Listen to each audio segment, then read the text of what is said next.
much. Thank you very much, Dr. Kulz. And I pass the floor now to Aminda for the next panel. Thank you very much. Okay.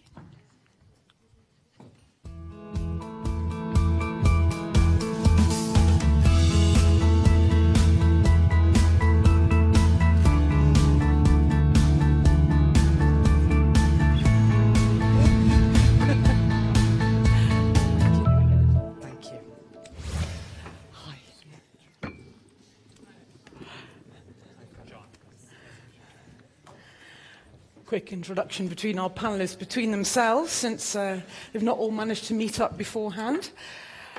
Okay, thank you. Gosh, that was really illuminating, that. Sort of taking me off in another place in my head. So just try and get on to where we are now, though actually it's actually quite linked to what we've been talking about, because we're talking now in this panel, the final one of the afternoon, about capturing emerging phenomena, so things that are happening, that are changing, the way that the world is changing and the business models that we have are changing as well.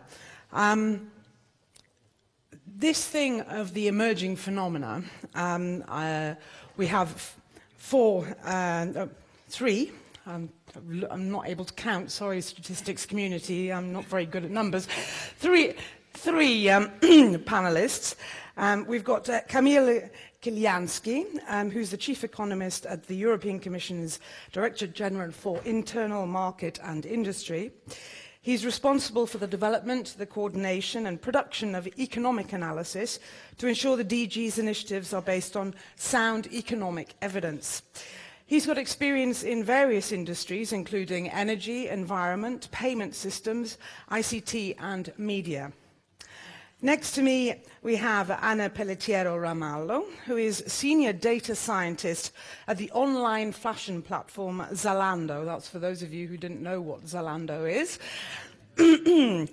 Based out of Dublin, she builds data-driven products that provide fashion insights using machine learning, deep learning, and natural language processing. And she was also recently awarded as Data Scientist of the Year in Ireland. And last but not least, we have Jon Steinberg, who's a Public Policy and Government Relations Manager at Google. I don't think I need to explain what that is. He works on economic and platform issues across Europe, advocating for policies that promote the growth of the digital single market, as well as the economic contribution of Google, the internet and startup ecosystems. So, ladies and gentlemen, give them an encouraging round of applause.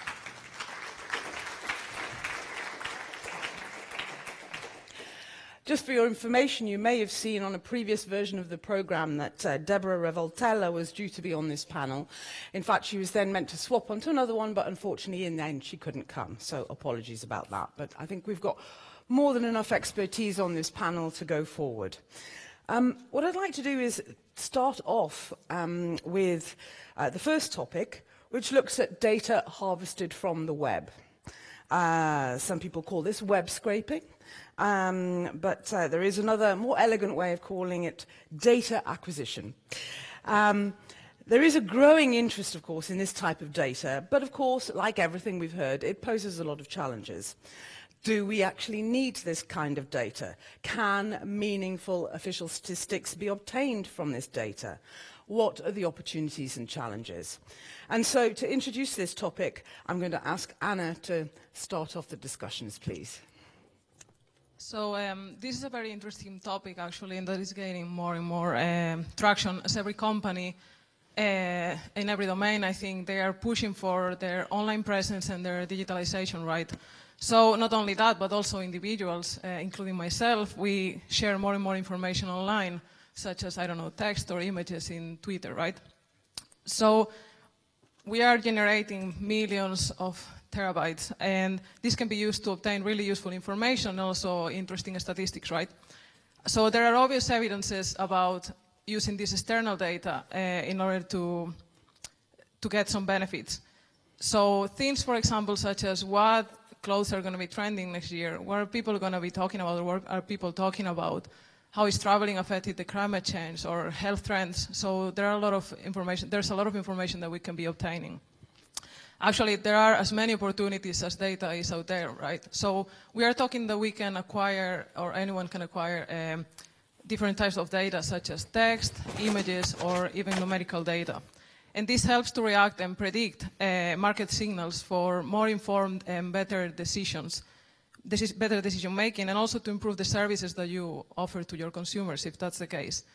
So there are a lot of opportunities, I think, regarding this topic. However, there are really big challenges also regarding this. So as we all know, the data on the web keeps on increasing every day. And this is positive in a way because we are getting more information, right? However, it's more difficult to find what we're looking for or to extract relevant information from it. And obviously, it's better to have a lot of data than having no data, which is the problem also for some people. However, if this data is not well analyzed, and I read this quote the other day, big data can become rubbish data. And this is particularly important with web data, because I don't know if you're familiar with it, but it's very unstructured and very noisy. So you need to find a way to analyze it to obtain the most relevant information or statistics. Obviously, we cannot be thinking about using humans or manual work to do this because it would take us eternity, because there's, as I said, a huge amount of resources. And here is where machine learning and deep learning come into the picture to allow us to extract automatically this kind of information. And this has some other constraints, like you need to think, what kind of approaches do I want to use? Do I need to label this data? And many other decisions that you need to take depending on your use case, right? Another challenge with this data acquisition is how you prioritize the information that you want to obtain. So again, the web is enormous, so what information is more relevant for you? And not only that, but web information varies sometimes, so it's dynamic. So how often do I need to revisit this information? Because obviously you want to offer the most up-to-date information to whoever is going to be using it, right? And we don't have unlimited resources, so nobody has unlimited resources, so that's something that you need to decide. Another challenge with data acquisition is also how you store this data, because obviously there are economic constraints, so storing data is not for free, and it can be expensive. And also, there are resource constraints that we need to take into account, because you need to manage and maintain databases that store this data. And maybe different types of data need different storing solutions as well. You need to take into account, and this is really important, and sometimes you don't think about it, like, when does data stop being relevant? What do you do with it if it stops being relevant? Do you keep it somewhere? Do you get rid of it? And also, finally, you need to secure this data, because we have been talking a lot about privacy concerns and what happens if there's a leak of your data, right? So this is also really, really important. And I think that all of this makes data acquisition really challenging, but I think the opportunities that it provides make it worth it. Okay, I don't know, would you like to, who'd go first to react? Yeah, happy to add some other thoughts to it. I'm happy to dig into the data question as well, but I think, you know, I was thinking about this question in advance a little bit more about what does web scrape data allow us to understand about what's happening in the wider economy or what's happening in society or in politics. And I think there are really fantastic opportunities for social scientists, economists, statisticians. And we've done a bit of work with a number of different organizations, including Statistics Netherlands, to try to understand what's happening in the digital economy. And one of the reasons why this is a challenge is because, as I'm sure this is a room of experts, when you try to understand how many firms are there in the digital economy, well, first you have to define the digital economy. Then you have to look at perhaps SIC and SOC data. This is not data that's necessarily keeps pace with the amount of innovation that happens in our economy. And so we're often struggling to answer these kinds of questions. So we worked, as I said, with Statistics Netherlands and another company called Data Provider, which is a market research firm, which scrapes web data in the Netherlands about businesses for other marketing purposes. But using their web scrape data, Statistics Netherlands was able to combine that data set with information about companies within the Netherlands, and the web scrape data could tell us more insightful things about what those companies are actually doing. Because what they're putting out on the internet, on their websites, is the most relevant information about who they are and what they do.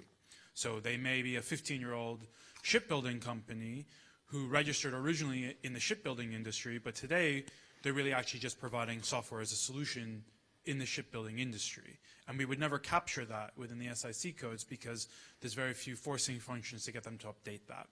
So Statistics Netherlands published a paper on this, I think last year, or I may be mistaken, it may have been the year before even, which showed that there's much more, the digital economy in Netherlands is much larger than we thought it was if you looked at just traditional methods. And it's much more dynamic, and the jobs are in parts of the Netherlands you never would have expected.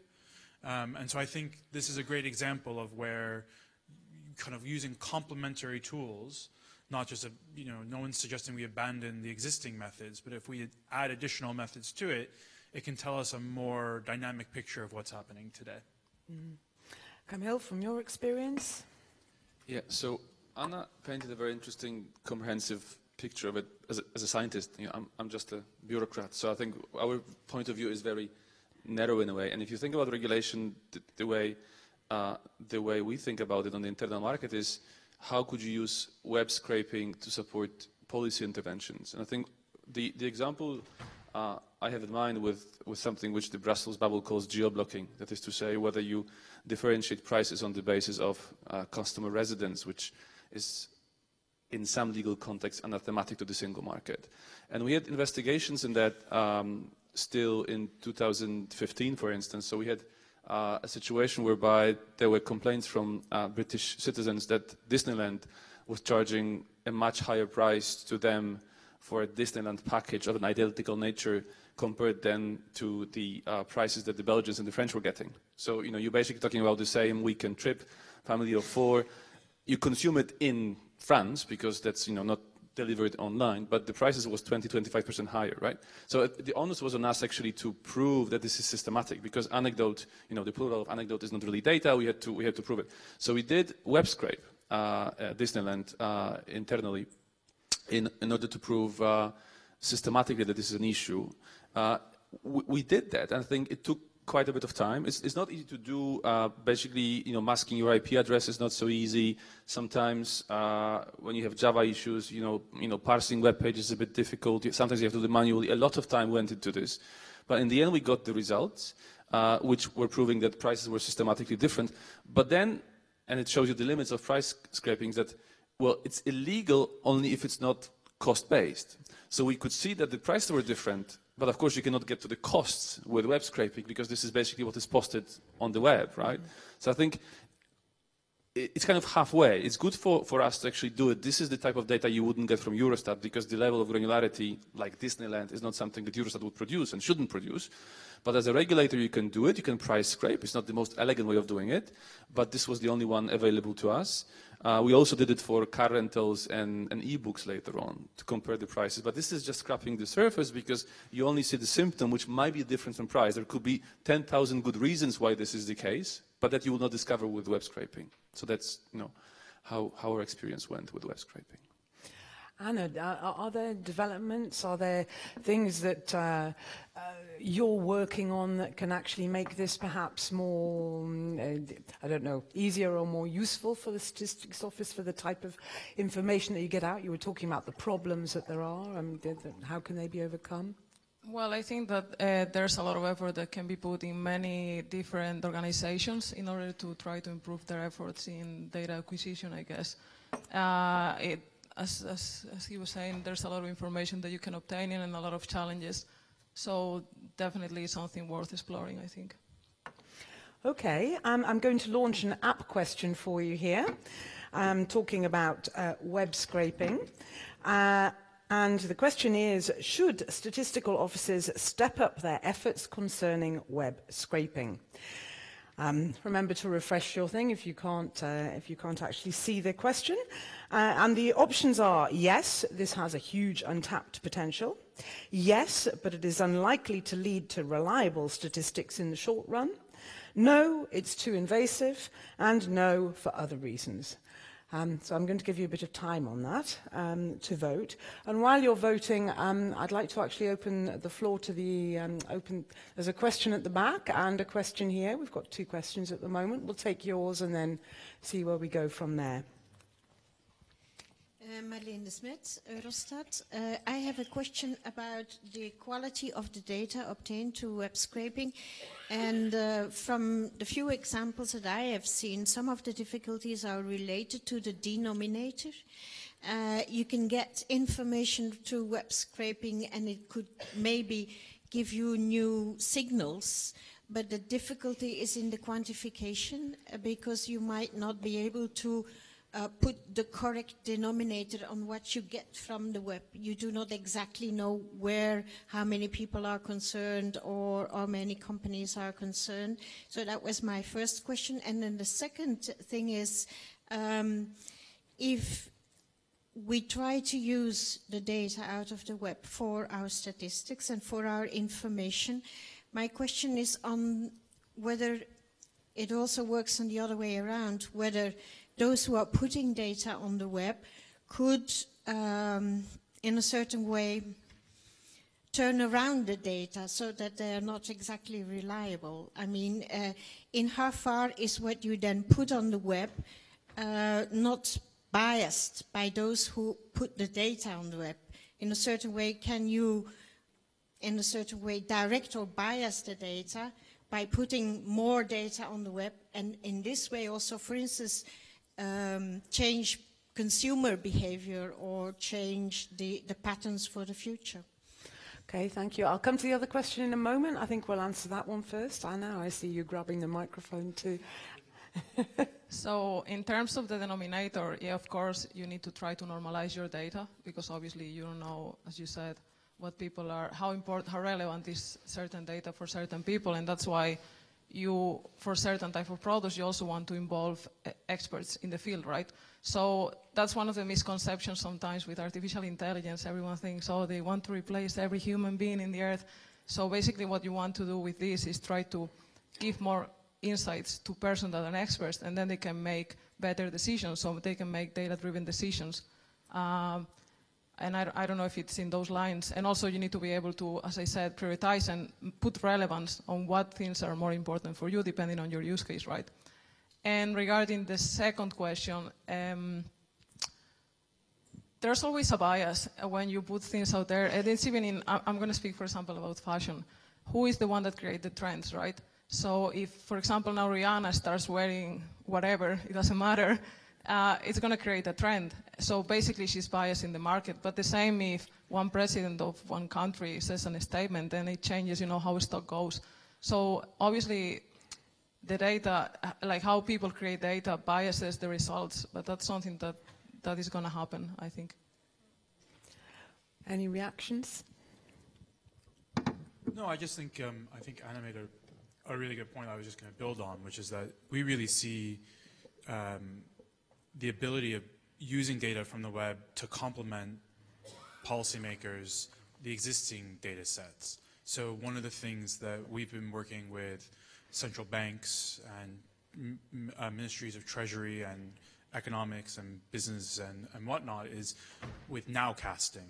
So trying to use web-based data to understand what's happening in the economy in a real-time basis. So you don't have to wait for the regular series of GDP or unemployment statistics, but you can use things like Google search trends to understand, which have been shown to correlate, for instance, searches around where's the nearest job center, or how do I apply for unemployment benefits, have been shown to be stable and accurate predictions of increases in unemployment insurance take-up. So we're not saying that this should replace those other statistics, but it provides for any policymaker who should have a dashboard of different data that they look at when they're making decisions. This complements, these kinds of statistics can help to complement what they're already seeing. Kamil, are you seeing that type of use of this type of data? Well, again, the type of investigations I mentioned were based on web scraping. I think sometimes you often see that the wonderful tools like Google Insights actually is sometimes saving you a lot of trouble in doing surveys. I mean, we have the Eurobarometer surveys, which is extremely expensive. I mean, one question, it goes into thousands of euros, and it takes a lot of time to do. Sometimes Google Insight is not a substitute, but sometimes it is, and it's very quick. So I think you have a lot of time saving and also saving to the public purse by just using those tools. So how can you judge which one is the right one and which one is the wrong one, if you see what I mean? Well, it really depends on the question you're asking. I mean, if you want to have something strictly representative, and if you want to basically build your sample of, teenagers of 17 years old from that region in Spain, I think then you really have to go to posters. But otherwise, you can try to substitute too. I think it really depends on the question. Yeah, I would just add also that, again, it's not one or the other. It can be both. And that, with Google consumer surveys, there have been papers that have shown that it's as accurate as Pew Research in terms of trying to understand consumer sentiment. And as he was saying, you can upload a question and have a sample back of over 1,000 respondents within 24 hours at a much lower cost. So I think it's just, what we would love to encourage people is to understand that there are a number of different tools available. There's not a single right answer, and we should use a complementary set of tools to try to get to these kinds of questions. Okay, did you? No, I just want to add that I completely agree, and that I see that companies should start being more flexible and reacting faster to change. That's something that I see, and the companies that are actually doing that are the ones that are moving forward. So. Okay, I hadn't forgotten about your question. I'm going to close the voting, so for those of you online who haven't voted yet, I'm afraid it's now closed. We'll come to the result in a minute, but let's have your question first. Yeah, it's just I guess it goes back to the ethics section before. So I don't know that we define terms here, but like using Google Trends isn't really a scraping thing so much as pulling data, like looking at data on the web. I think of scraping as going to a website, an unstructured website, and pulling something off. And in those cases, you often end up with terms of use. And I'm just curious, sort of from an ethical perspective, when do you decide it's okay to break terms of use and scrape something from a site, or do you try to get permission first, or what do you do?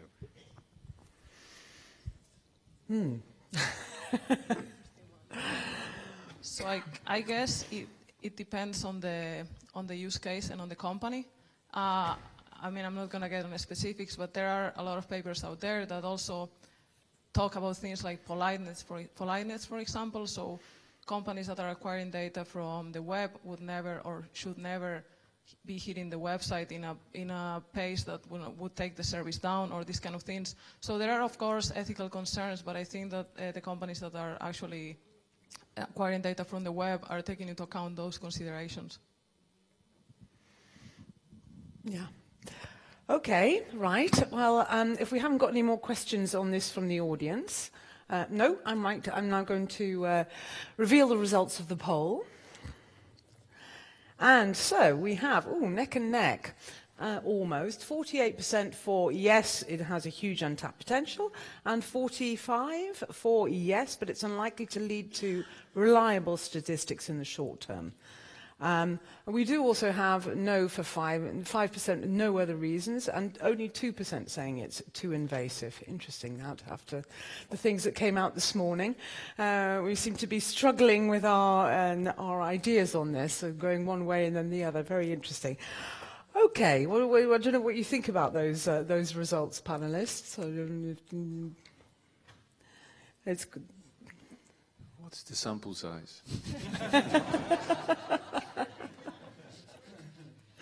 I mean, it's not just, Okay, fantastic. Thank you. And we're now going to move on to the next question about getting new data. So we're talking about web scraping, getting data that's already out there, but what about getting new data? And again, this is something we've sort of already touched on, but we're now going to look at it in a slightly different way. Private data custodians have got access to large quantities of data on individuals or enterprises. These could help statistical offices in their task to produce the official figures. And there is experimentation on using this big data.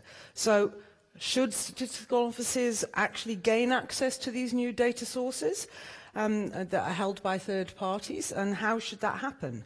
Should they get them for free? I can imagine that there are some people on the panel that would say no here. But you know, should there be immaterial incentives? So is another way that you could do exchanges so you're not actually doing physical money, but you're like for like? Or if you are going to pay for them, how much are you going to have to pay for them? How much are they going to cost? And if so, if you are going to pay for them, how can you justify that with the public at the end of the day? What would they react to that? So to introduce us to this topic, I'd like to ask Kamil to start us off, please. Okay, thanks so much. So again, I'm talking with my kind of regulator hat, and in order not to really represent my great Eurostat colleagues in the audience. So this is strictly a user of data and a consumer of data, and not so much a producer of data. So just the experience we had in that context is, since we're talking about new business models, think about collaborative economy, so Uber, Airbnb, and all this. Of course, we know what this is. So in 2016, we actually issued a communication on collaborative economy, which was meant to help with harmonizing a bit, very softly, the patchwork which is actually currently created in terms of regulation of collaborative economy. I mean, at the EU, as you know, the way Airbnb is regulated differs not only at the country level, but even at the commune level, if not at the city level. I mean, and what the courts do with Airbnb is very different to what public authorities do with Airbnb. It's basically a total patchwork, which is not good for scaling up and for doing cross-border e-commerce. So we focused on a couple of issues like market access, liability, consumer protection, also employment issues and taxation. But, you know, in order to really lay out principles. One of the reasons why this was difficult to come up with legislation, sometimes it's good not to come up with legislation, but our guidance was very soft because we simply had no data. So whenever you come forward with legislation by the Commission, you have to go through the so-called impact assessment. So the burden of proof is quite high. You have to prove to something which currently is called the Regulatory Scrutiny Board that the course of action being legislative is the correct one. You have to be very precise in order to avoid basically unintended consequences. And here is a bit of the paradox. So we talk about virtually unlimited access to data, big data. We get basically, you know, sorted, ranked, rated all the time. People call it numerocracy and all this. And yet, for us as a regulator, it was even impossible to just get the size of the collaborative economy. I mean, we couldn't even get the revenues and the employment levels. So you see the very stark contrast between the asks that we get as regulators to regulate the member states and actually what data we could be using for it. And we've been trying to use survey data. I mean, Eurostat can do an ad hoc survey. We can do also web-based surveys. We just discussed some of it. You can do mystery shopping. You pretend you're purchasing something.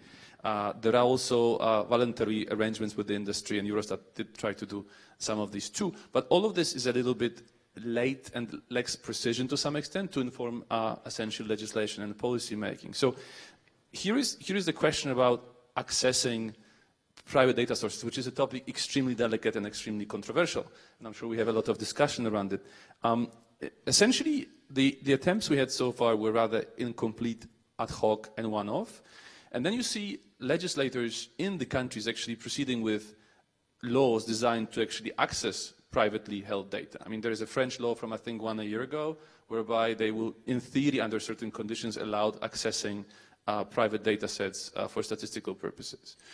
The question is whether you should do it at the European level. And I could essentially split it into 3 queries, if you like. One is whether there's a difference between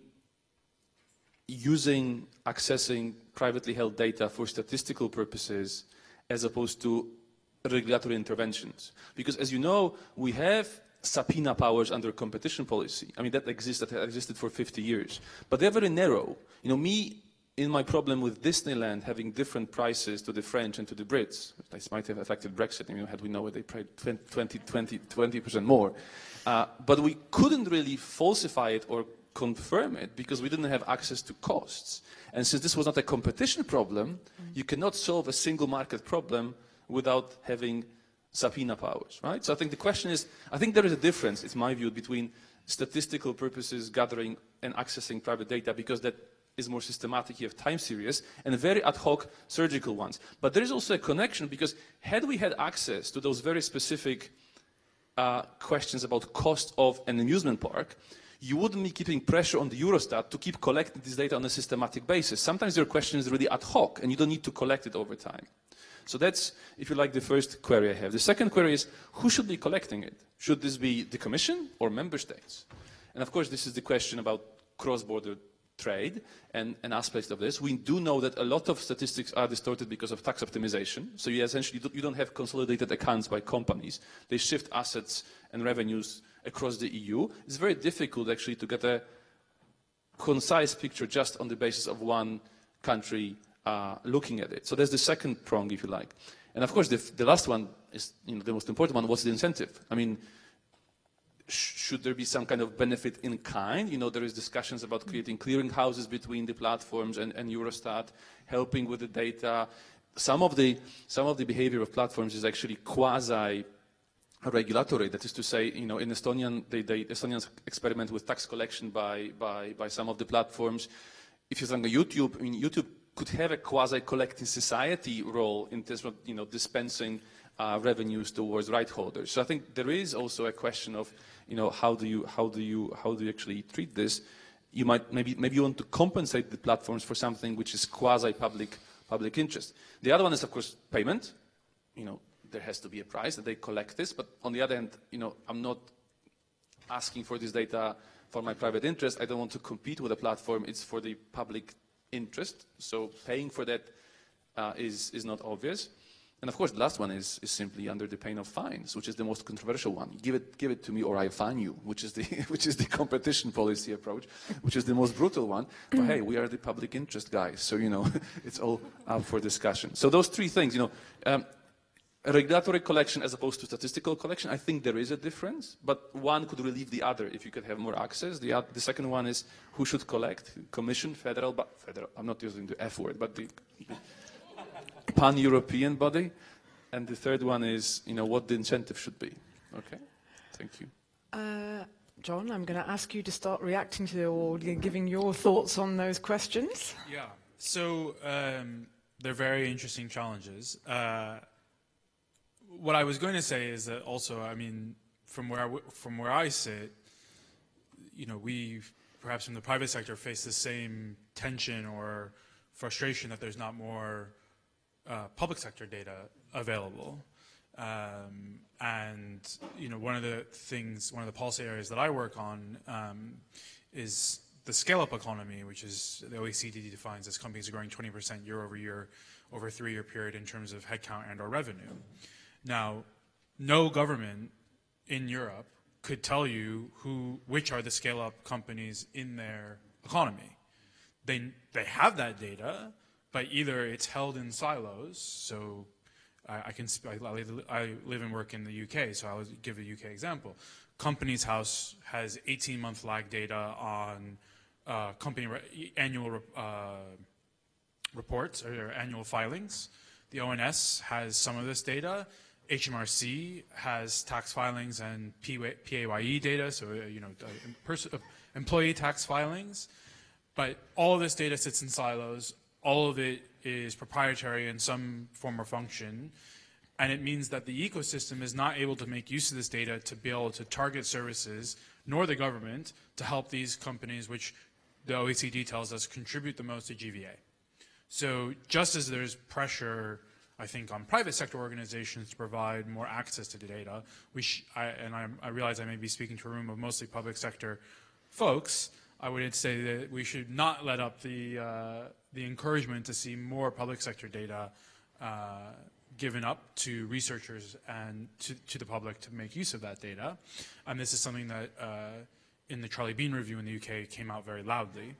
And the last thing I would say is that I think that not all private sector organizations are the same and not all requests are the same. And as a company that I think is safe to say it remains under lots of scrutiny at the European level. We get lots of different requests for data, and we take those requests on a case-by-case basis. Some of them are easier to fulfill than others, but at the same time, we're a company that believes very strongly in providing people access to information. That's our mission.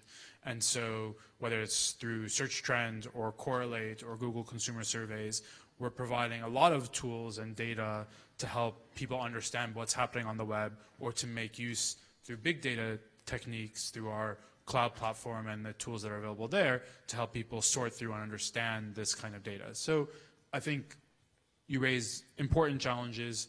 I think the challenges are equally large for the public sector. And speaking on behalf of at least Google, we try to be as accommodating as we can be. While you're on, just before you speak, I thought the thing you were talking about, the rights collecting through YouTube, was very interesting, and I don't know if there's anything going on about that?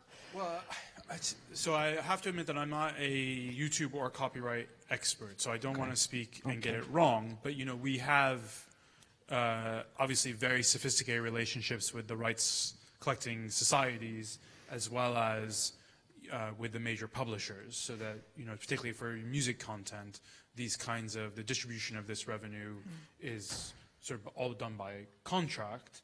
And we actually have one of the most sophisticated systems called Content ID, which allows a rights holder, when their copyright material is uploaded to YouTube, not by them, but by you know, anyone for whatever purpose, we have a system that identifies that copyright content and then gives the rights holder the ability to decide whether or not to have that content removed or to monetize it and have that revenue driven back to them as the rights holder. So I think we, you know, there are market solutions to try to address some of those issues, but that's about as much detail on that I can provide. Okay, that's fine. Kamil, and then. When I mentioned YouTube, I meant it in a totally neutral sense. That is to say, you can think of it, and it's amazing what YouTube has been doing in terms of collecting essentially royalties or revenues for the authors for the long tail, which was very difficult to access before. So I think this is undebated. But if what I'm making a comparison, that is to say, traditionally a collecting society basically was collecting on behalf of authors from pubs and clubs and the barbers, right? I think now, to the extent this is digital, in a way, the platform assumes this role. And I'm not saying it as something negative, positive, but it's not neutral. That is to say, there is a role like this, which is almost like a public nature good. And maybe this is left like it is. I'm not making a value judgment, but I think that role is very important. On the point you mentioned, just one sentence on the public data not easily available. I think I have this reference to the directive which is on the reuse of public sector information, which currently apparently is under public consultations. I think this is also very interesting because it might be touching upon the issue you mentioned. And I think also this might be a perfect, you know, in a way, payment for private data. That is to say, you just exchange data. I mean, you know, economics is all about exchange, you know, from gains from trade. So to the extent, you know, you can trade one data for the other to the benefit of all, you know, just tongue in cheek. I think this is a very, very, very interesting option. But I think, again, watch this space, because I think, again, this is DG Connect and DG Eurostat in charge of it, not my department. But I think there is this public consultation ongoing, so something is hopefully improving the situation, or at least it's being debated. Anna? So I agree with Jon that I think everyone is very reluctant to share their data, and even also public bodies, because there are efforts right now, at least for example, in Ireland, they are releasing some data sets related to different domains. But this is even more present for private companies, because obviously data nowadays is a commodity, and it's something that it's even used to provide you with some services, like when you're shopping online, you're getting recommendations, that data that you're acquiring is used to give you a service, right? So also to obtain this data, the private entities have to invest resources, money, and time to be able to gather it, to store it, to analyze it, to obtain the relevant insights that are going to help you to increase your revenue or to improve your service to your consumers. And not only that, but nowadays, even there are some companies that are using data as a benefit, so they are basically collecting data and selling it to other third parties, right? And also there's the other big elephant in the room, which is privacy. So what happens with my data if I share it? Because there has to be anonymization and other security and privacy protocols that are not trivial. And imagine there's a leak. So it would be very bad for the company, right, per se, because the reputation would be hit. But imagine for the individuals that you have the data for. So if it's not very private information, it's fine. But imagine that your health information is leaked, or even your dating information. Which has happened. Which happened. So that has really big consequences. And there's also a concern of what type of collaboration are you going to establish? So am I, as a company, going to give you my data and you're going to store it? And if that's the case, how do I make sure that your standards in storing the data and securing the data are going to be the same as my standards? Or is it going to be more like, okay, I can consult your data and then get some statistics from it? And in that case, how is this interaction going to work? So I definitely see why private companies, and I also speak for a private company here, want to charge or at least get incentives for sharing data. And also I think that it has to be a case by case, and there are a lot of challenges that need to be addressed.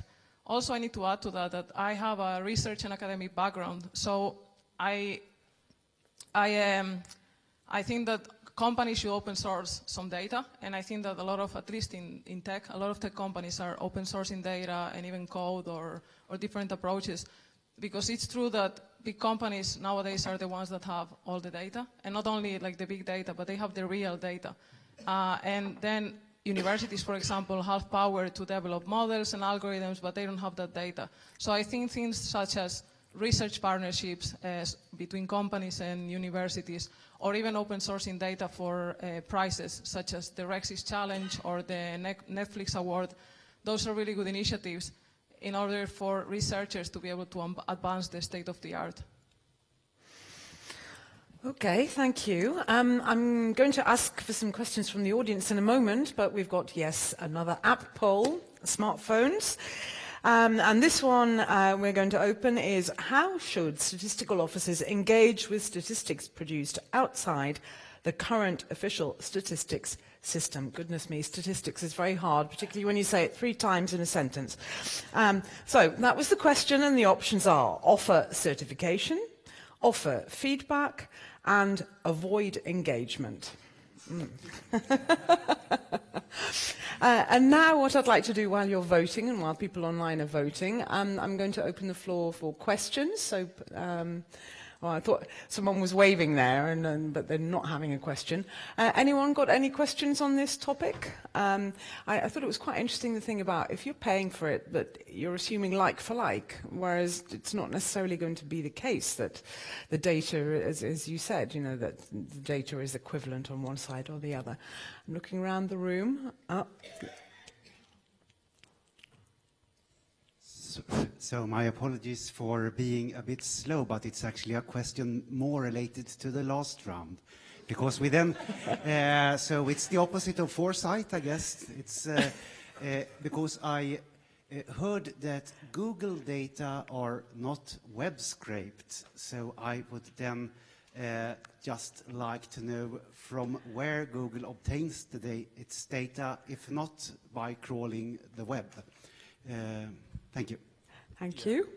I don't want to speak for the gentleman, but I think the point he was making is that search trends data is not web scrape data, because search trends data is anonymized data of what people have been looking for, whereas our index, from which we draw search results, is of course made up of crawling the web and building an index. Okay, hope that answers your question. We've got a question here, and then there's another one at the back there, please. Well, it's a question for Zalando. You say that it could be a problem to share your data with a statistics agency, for example. But I see on your website that you have Google Analytics on your website, so you are sharing a lot of your data with Google. So do you trust Google more than you trust the statistical agencies, or? Well, I think there are, as we were saying before, it has to be a case by case, and it will depend on the company standards and what kind of trust relationship you're getting.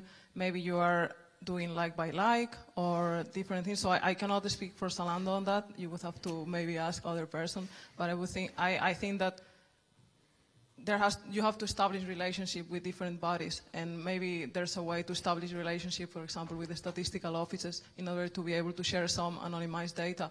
Or, for example, as I said before, there are ideas on sharing anonymized data for some challenges, like research challenges that we are envisioning. So I don't know if any public body has contacted Zalando regarding this, to be honest, but I'm sure that there are opportunities to talk at least. Okay, thank you. Well, essentially my question is a follow-up because it was very much in line with the previous question. I mean, this idea that you wouldn't want to provide data to statistical offices because you're not certain, I mean, there are confidentiality and privacy issues. I think the statistical offices are the bodies probably that have the stringent rules in terms of privacy and confidentiality, and they have a very well-known code of practice. Then you can go and they've established their reputation on the fact that they collect a lot of microdata, which is very sensitive, and they have proved that they are very good at actually those issues of respecting confidentiality and privacy. So, frankly, I must say I'm not convinced, but I mean, I'm sorry to say that, by the fact that you would have doubts about the capacity of national statistical offices, or there could be, you are protecting your clients and your consumers by not sort of exchanging data with statistical offices. And in fact, as you said, I mean, those data could well be anonymized, so they don't have to be transferred at all. You can actually transfer, I mean, you can do the work for them, and then you can transfer anonymized data. But even if you were transferring individual data, I think those are the most secure places where you can transfer your data. So why, it would be interesting to dig further to you both, I mean, representing the private sector. What is it that would prevent you to actually making this data available for as public good to national statistical offices that offer all the conditions for good practice? So one part of that question is answered on what I said earlier. The data that you are collecting, and that's only one of the reasons, the data you're collecting is a competitive advantage and something that you are collecting by putting cost and time and effort. So as I said, you need to store it, you need to maintain it, and a lot of things. And regarding the anonymity and privacy, I only trust what I can see, let's say. So obviously, I'm not saying that the data is not going to be well stored, or that you don't have privacy protocols, but as I said, like, how do I make sure that your standards are in my level of standards of security and privacy, that nothing is going to happen to that data? And I know that, yeah, but the law, you know that people break the law, that's the problem. And there are... So do private companies, though, as well? Of course.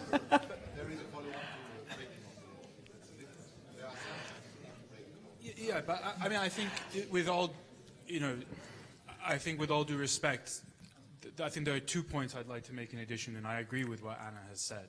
The first is that, first of all, I'm not aware of Google having been inundated with requests that we are not complying with. So I would just say also, let's not assume that we're constantly saying no, because I'm not aware of us constantly being asked. Yeah, I agree with that. So I would be, I think that we are more than happy. First of all, I know that we do lots of work with statistics agencies because I myself have led one of these projects. We do lots of work with central banks trying to help them understand how they can use the data that we already make publicly available more useful to them and more useful to helping to understand what's going on in the economy or in society. And I think the second point I would say, just on the privacy point, is that our services and our reputation depends essentially on the trust of our users and the privacy and security of the data that they share with us. And we take that issue extremely seriously. The introduction of the GDPR next year will put even greater limitations on and sanctions on us and how we use data and how we process it. And I think that, of course, I think it's only right that should we be asked to share any kind of data, that we are judicious and risk averse in making sure that we protect the privacy of our users. I know. I just wanted to follow up and to strengthen the argument of the public sector, because we are the public interest guys or girls, and the difference is that we stick to the law, and that in case that there is a breach of law, there is a sanction and a follow-up.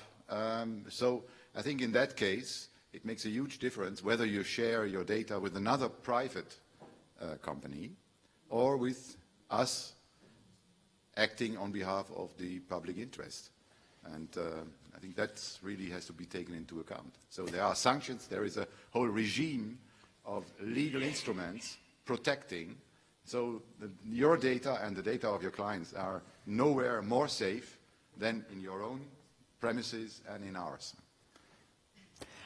Okay, and we've got one more point there, and then I'm I'm already going to close the voting on our poll, so anyone voting online, the poll is now closed. One more point here, and then we'll... I can be very quick. You heard a lot of requests of data from the private platform, but I was interested also as a statistician to learn, in addition to more open data, which I heard already, what is it that you would be interested that the statisticians do more for you? In terms of data. So what's the data that you can't get hold of that you say is done by the public? Yeah, I mean, so the example that that comes to mind to me is not in Google's interest.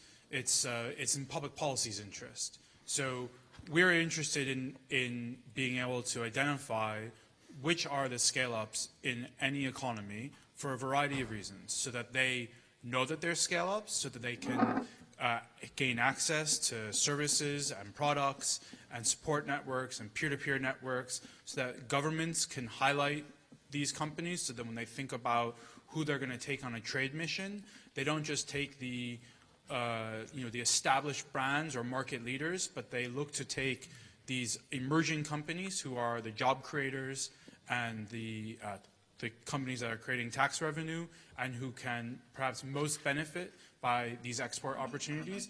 And we know, I mean, this is an area that has been studied deeply in the UK economy, that these are companies that want to be identified publicly as scale-ups. They are open to this idea. So this is, I'm not speaking on Google's behalf of some data set we're hoping to get. It's about a broader ecosystem of the more that we can understand what's going on in the economy, the more that we can target, both from the private and the public sector, solutions to help those kinds of companies grow faster. Okay, there is another question there. Yeah, I'd just like to ask a third question, which has to do with understanding the quality of the data that's coming out of the public sector, out of the private sector, in terms of validation, in terms of representativeness. I think that's the key thing. There's a ton of data out there that could be accessed through your platform, and that's also could be scraped, at home, so to speak, as we've heard. But what we don't understand really is how representative that data is. And until that question can be answered, it cannot be used for official statistics. It seems to me that the companies would also benefit from knowing how representative the data that they have are, because even a company as large as Google does not cover the whole world or every user. So I see scope for perhaps sitting down and working together to understand the data better and what it represents. That seems like a win-win that would be beneficial for both sides. I mean, I completely agree with you. And this is why we've been working on projects together with Statistics Netherlands, with the European Central Bank, with the Bank of England, with the Federal Reserve Bank, because we do see fantastic opportunity of working together. I'm sorry that we seem to get in a position of one versus the other. I don't see it that way at all.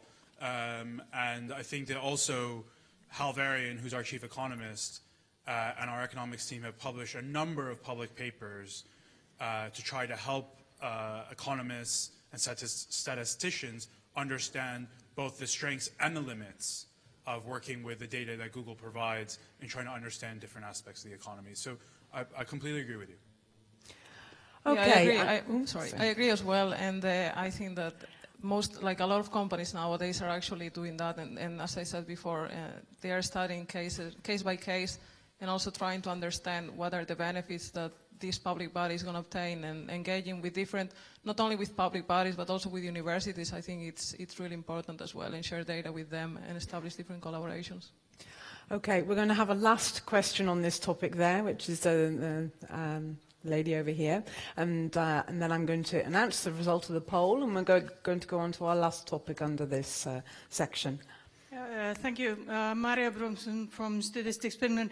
This is not a question, this is sort of trying to be constructive in this discussion, who gets whose data and how to trust.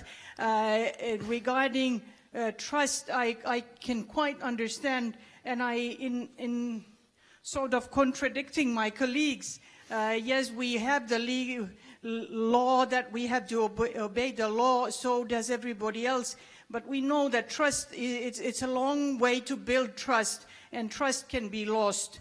And the sanctions that might be there are not something that you might benefit from. So my argument is that we are, in a way, in the same boat, and we have to build the trust of the citizens and the enterprises. And if we lose it, if you lose it, we are sort of in the next boat and looked at as well, and the other way around. Thank you. Thank you. I don't think there's any need to comment on that, really. So what we're now going to do is to, if Francesca can show us the results of our poll, please. So, offer feedback is the winner at 49%, though fairly closely followed by offer certification. This is interesting. And we do have an 8% who want to avoid engagement completely. Okay, well, yes. And it's always good to have all options and to give people options on also avoiding engagement. But I think it feels like in this room there are quite a lot of people who haven't gone for that option. Only 8%. Right, thank you very much indeed for that. And we're now going to move on to the final topic in this session. If you remember, we were talking about capturing emerging phenomena. And we're now going to talk about employment and entrepreneurship. And you might have remembered this morning in the keynote speech, it actually touched on this issue about there's all these new forms of employment, rapid changes in the traditional labour categories, working arrangements, skills. We've got hybrid forms of employment that are beginning to appear in the gig economy, as they call it. So people being forced to be entrepreneurs because the jobs don't exist. But how large are these phenomena? Is it just anecdotal, isolated incidents? Or is it a big major trend as to where we're all going in the future? And what kind of evidence does society and decision makers need to find out how to regulate this new new labour market landscape? How should new forms of employment be measured by official statistics?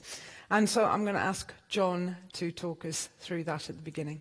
Thank you. So, I think it's just really interesting and highly relevant topic, I think, both for the private sector and for the public sector and for society at large, because the rise in self-employment creates all sorts of both political, economic, and societal challenges, whether that's how do the self-employed seek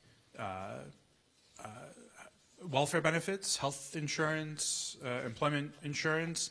How do they seek, even from things as simple as filing for a mortgage, demonstrate an income for a bank, and also does a rise in instability of employment create political challenges? So I think it's a fascinating topic with lots of challenges for all sorts of stakeholders.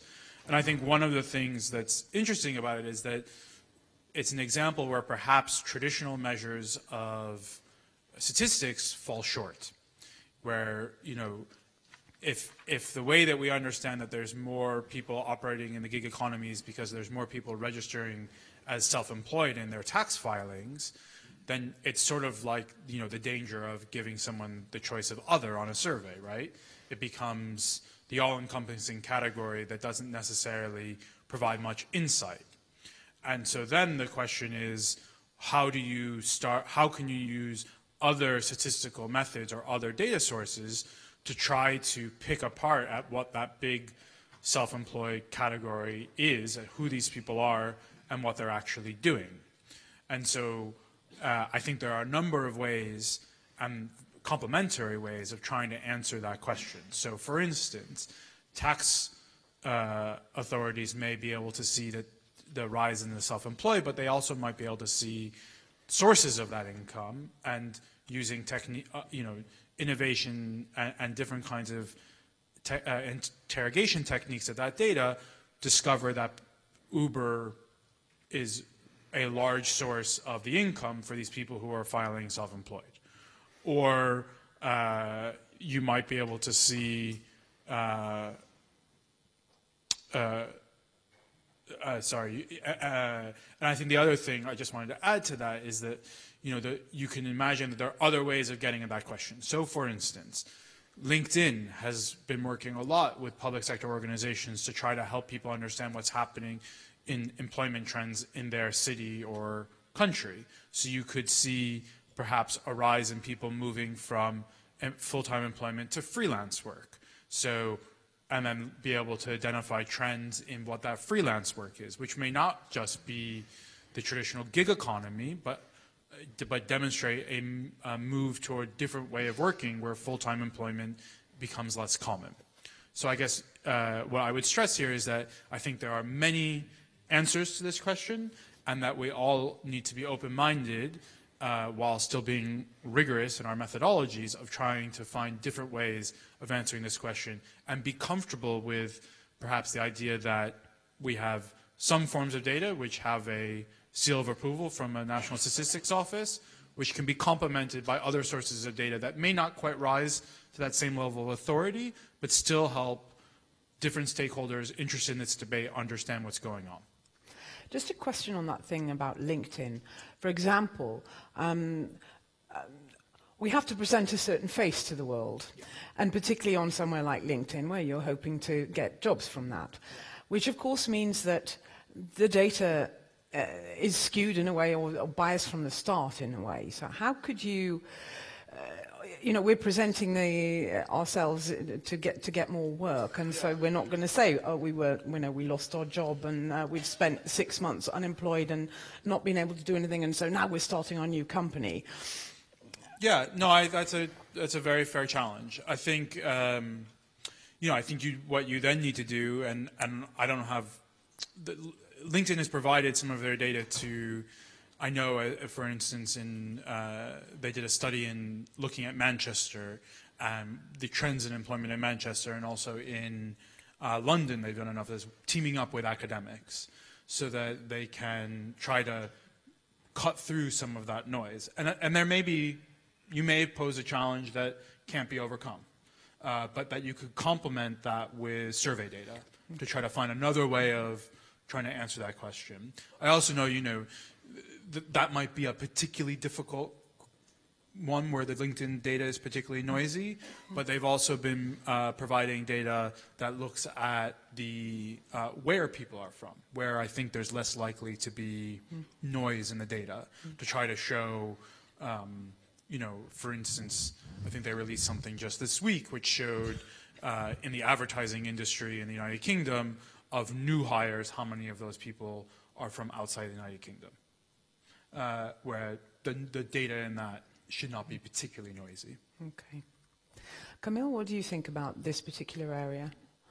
I think the employment issue is really the holy grail. I think this is the most important question in collaborative economy. I think it's most important for policy purposes because all the uproar you see in some of the communes not accepting Uber or collaborative economy is related to the issue of displacing employment, right? So I think it creates a lot of emotions. Calling it gig economy has a normative statement in it.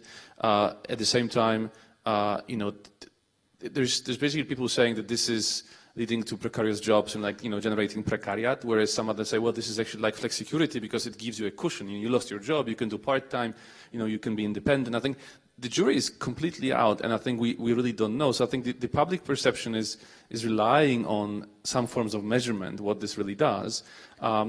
And the holy grail is how much it displaces and how much it complements. And I think it's very difficult to measure this, but I think the data is really in the hands of the platforms too.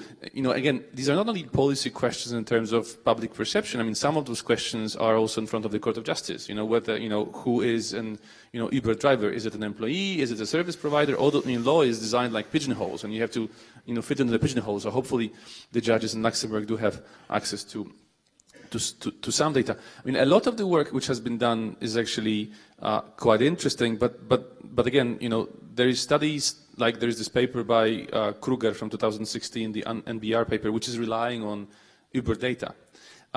And of course, you know, studies by people like Kruger, Stephen Levitt, or Varian, I mean, to an economist, they're like, you know, the Pope, the chief rabbi, and the grand bishop. So I think this is certainly very respectable, but they're not replicable. I mean, you know, the results which are presented in those papers, you cannot replicate them because the data are proprietary. So I think often it's very difficult to replicate this data. So I think it's definitely pushing what we know, but again, it goes back to the question of, can you really replicate and you can really trust this data? Because I think in the paper on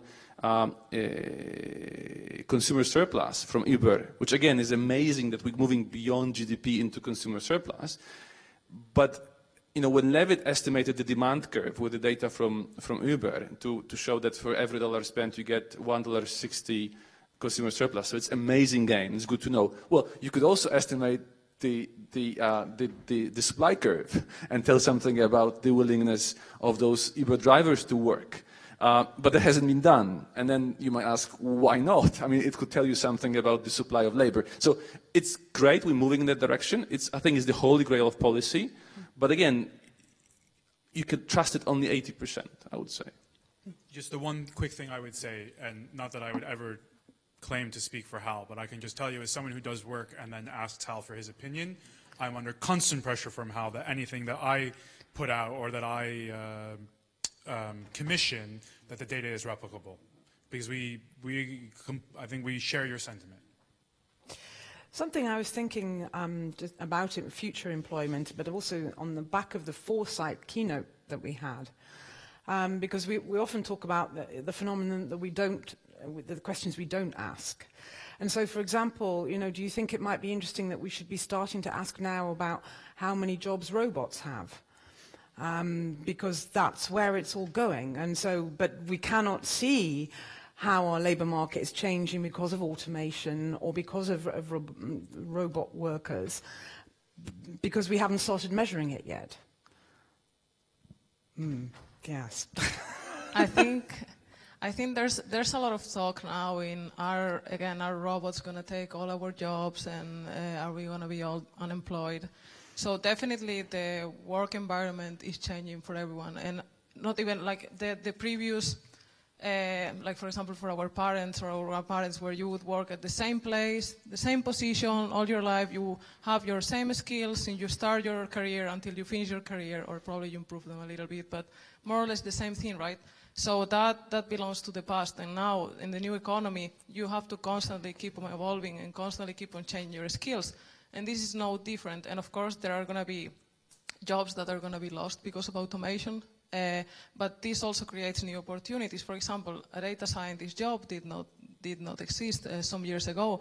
Also, manager for social media or many other jobs that are being created. So even if we need to be aware of these changes and try to recycle the skills that people that are losing their jobs have, I think we should see it as an opportunity and an evolution, as it happened with, for example, the Industrial Revolution. And in terms of how many jobs, and I think there was a question this morning regarding that, like how many jobs, how do you measure who are the people that are losing their jobs, in what ranking they are, let's say. So definitely there's information and data we can try to use there, both from the statistical offices and also from other more let's say, digital or alternative data, for example, from LinkedIn or Google. Did you want to say something on that? No, I mean, I think Anna summarized the point quite well. I mean, I would say I think there's some bias in your question, right? Yes, you know, of course. How many jobs are being created by robots sort of implies that it's a zero-sum game. For every job created by a robot, it's a job lost. No, not well, at but all. no, I just think that's the risk, yeah. right? Is that we need to be careful about the questions we ask, or you know, because the bias starts there, right? And I think you know, there's no doubt that this is a big challenge for our societies moving forward. I think we tend to be optimists at Google about the role of technology, and we see lots of jobs that have, and job occupations that have been created that didn't exist 5 years ago. App developers, you know, social media managers, data scientists, people who are writing, you know, AI researchers, ML experts. You know, these are all new fields. We'll have to see what happens in the long run in terms of the total size of employment. But then I think also, I saw something recently on Newsnight, where we think about the challenges of aging societies, where we're not creating, we're not having as large families, that the birth rate is getting to be less than 2. We may not have enough workers. So actually the robots could be saving us over the long term. Yeah, absolutely.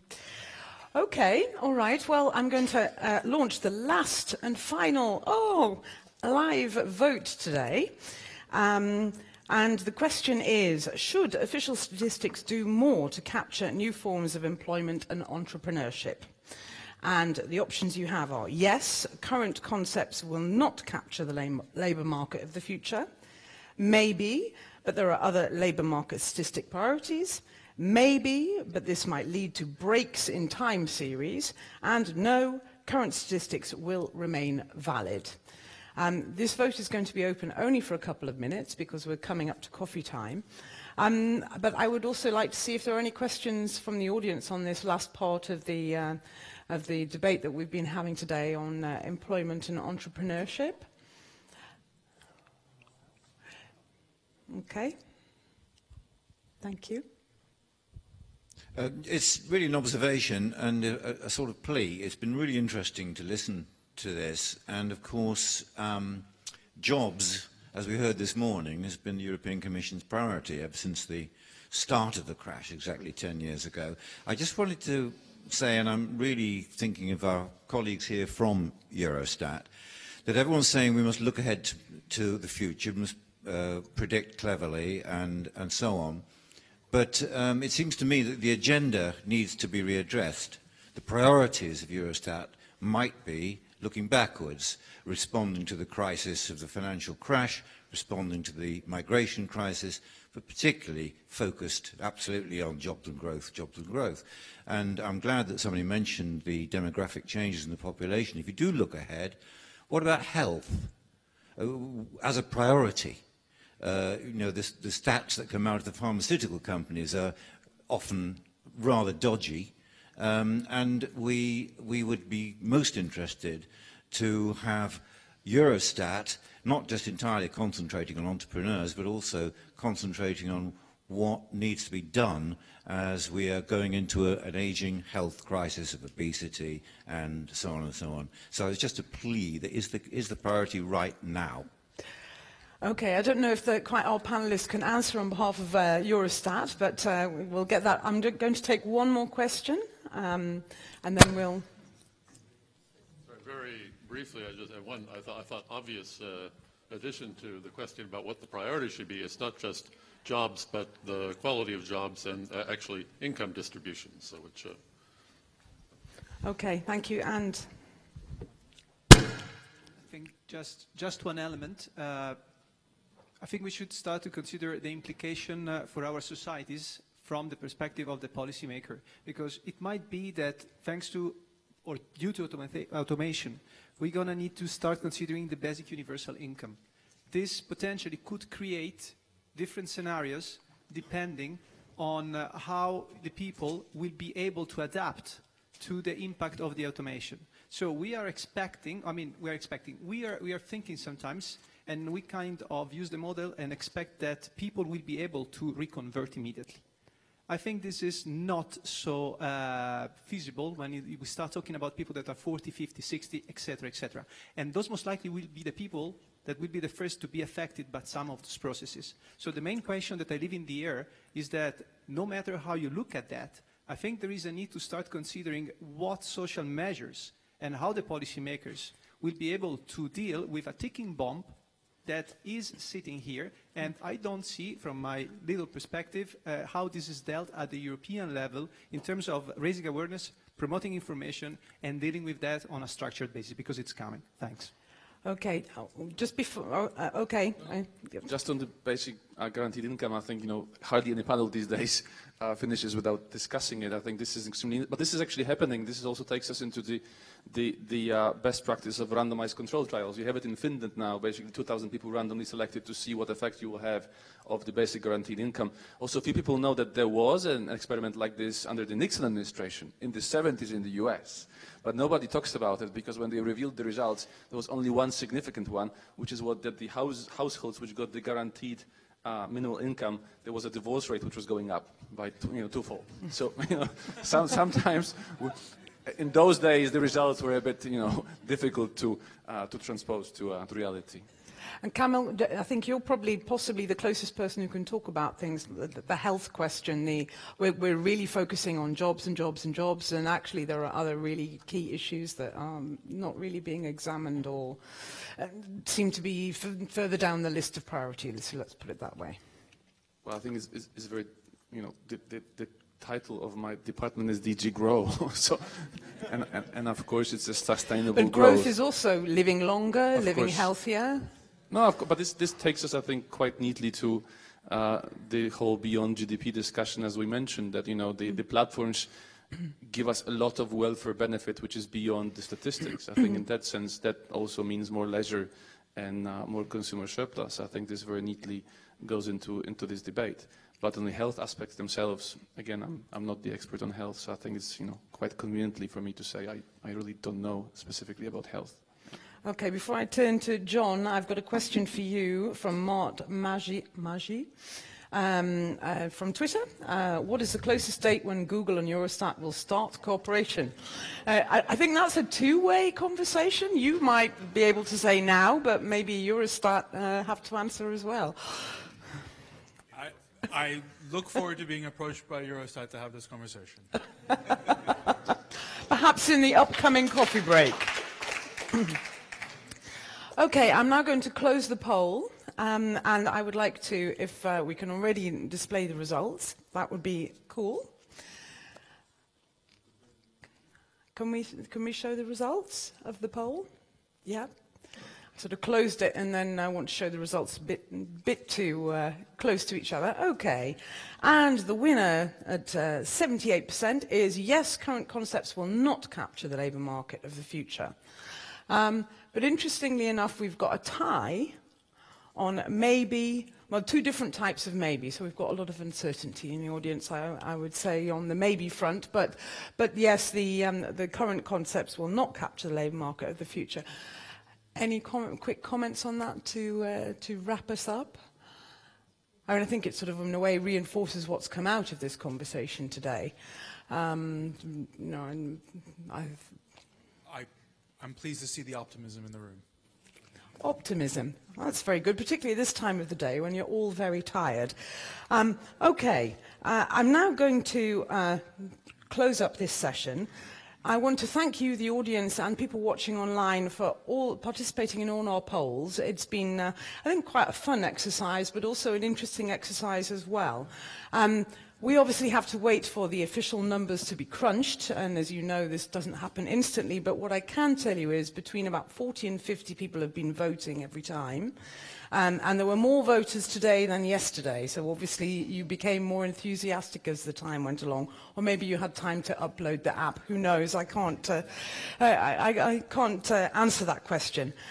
Before we go off for the coffee break, I do want to remind you that on the app, but also on the website, the Outlook report that was accompanying this conference has many expert papers on all the topics that we've been talking about. They are incredibly interesting reading, and they also cover some things that we haven't managed to talk about as well.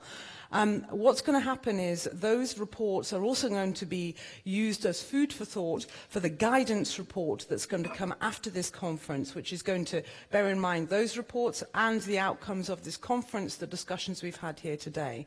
And that, again, will be published in due course on the Eurostat website, on the Power from Statistics website. So please don't, those are incredible resources. They took a lot of time and effort to put together, and they're good guidance and very interesting reading as well. And they're also nice bite size. They're not too long, so you can read them quite easily and quickly. We're now going to go for a coffee break for 30 minutes until 16:45, and then we're going to have the closing session, which will be back in this room, looking at if official statistics are fit for the future. Before you go for coffee, please do thank our fantastic panelists.